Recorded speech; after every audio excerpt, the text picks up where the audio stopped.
Micro finance ಕಂಪನಿಗಳ ಕಿರುಕುಳ ನಿಯಂತ್ರಣಕ್ಕೆ ರಾಜ್ಯದಲ್ಲಿ ಜಾರಿಯಾಗಿರುವ ಸುಗ್ರೀವಾಜ್ಞೆಯನ್ನು ಸಮರ್ಪಕವಾಗಿ ಅನುಷ್ಠಾನಕ್ಕೆ ತರಬೇಕು ಎಂದು ಒತ್ತಾಯಿಸಿ ಕರ್ನಾಟಕ ರಕ್ಷಣಾ ವೇದಿಕೆ ಸ್ವಾಭಿಮಾನ ಸೇನೆ ತಾಲೂಕಾ ಸಮಿತಿ ಶಿಗ್ಗಾವಿ ಪಟ್ಟಣದ ಕಿತ್ತೂರು ರಾಣಿ ಚೆನ್ನಮ್ಮ ವೃತ್ತದಲ್ಲಿ ಶುಕ್ರವಾರ ಪ್ರತಿಭಟನೆ ನಡೆಸಿತು.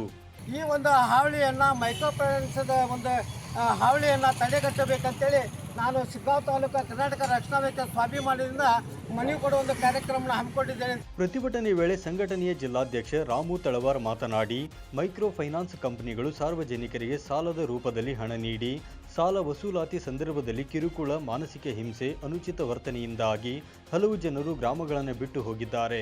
ರಾಜ್ಯದ ಕೆಲವು ಕಡೆಗಳಲ್ಲಿ ಸರಣಿ ಆತ್ಮಹತ್ಯೆಗಳು ನಡೆಯುತ್ತಿವೆ.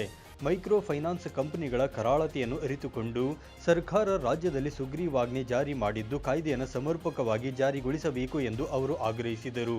ಕರ್ನಾಟಕ ರಕ್ಷಣಾ ವೇದಿಕೆ ಸ್ವಾಭಿಮಾನಿ ಸೇನೆ ಶಿಗ್ಗಾವಿ ತಾಲೂಕಾ ಸಮಿತಿ ವತಿಯಿಂದ ಇವತ್ತು ತಾಲೂಕಾ ಸಮಿತಿ ಅಧ್ಯಕ್ಷರು ಹಾಗೂ ತಾಲೂಕಿನ ಶಿಗ್ಗಾವಿ ತಾಲೂಕಿನ ಎಲ್ಲ ಪದಾಧಿಕಾರಿಗಳು ಹಾಗೂ ಜಿಲ್ಲಾ ಸಮಿತಿಯ ಎಲ್ಲ ಪದಾಧಿಕಾರಿಗಳು ಇವತ್ತು ರಾಜ್ಯದಲ್ಲಿ, ಜಿಲ್ಲೆಯಲ್ಲಿ, ತಾಲೂಕು ಮತ್ತು ಪ್ರತಿ ಗ್ರಾಮದಲ್ಲೂ ಇವತ್ತೇನು ಮೈಕ್ರೋ ಫೈನಾನ್ಸ್ ಕಂಪನಿಗಳು ಜನರಿಗೆ ಸಾಲವನ್ನು ನೀಡಿ ಆ ಸಾಲ ವಸೂಲತೆಯ ಸಂದರ್ಭದಲ್ಲಿ ಜನರಿಗೆ ಕಿರುಕುಳವನ್ನು ನೀಡಿ ಇವತ್ತು ಜನರ ಸಾವು ನೋವಿಗೆ, ಅವರ ಮಾನಹಾನಿಗೆ ಏನು ಕಾರಣ ಆಗ್ತಾ ಇದ್ದಾವೆ ಈ ಮೈಕ್ರೋ ಫೈನಾನ್ಸ್ಗಳು.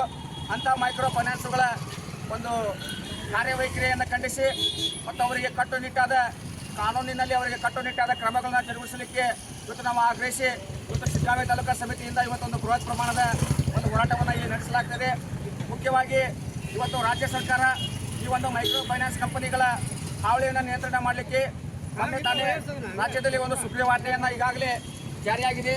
ಈ ಸುಗ್ರೀವಾಜ್ಞೆ ಅನುಸಾರವಾಗಿ ಸುಮಾರು 10 ವರ್ಷಗಳ ಕಾಲ ಇವತ್ತು ನಿಮ್ಗೆ ಯಾರಾದರೂ ಕಿರುಕುಳ ನೀಡಿದರೆ ಇವತ್ತು ಅವರಿಗೆ 10 ವರ್ಷ ಜೈಲು ಶಿಕ್ಷೆ ಮತ್ತು ಮುಂತಾದ ಕಾನೂನಿನಲ್ಲಿ ಅವರಿಗೆ ದಂಡ ಮತ್ತು ಮುಂತಾದ ಕ್ರಮಗಳನ್ನು ಈ ಸುಗ್ರೀವಾಜ್ಞೆ ಮೂಲಕ ರಾಜ್ಯ ಸರ್ಕಾರ ಏನು ಘೋಷಣೆ ಮಾಡಿದೆ, ಇದು ಸ್ವಾಗತಾರ್ಹವಾದಂಥ ಕಾರ್ಯಕ್ರಮ.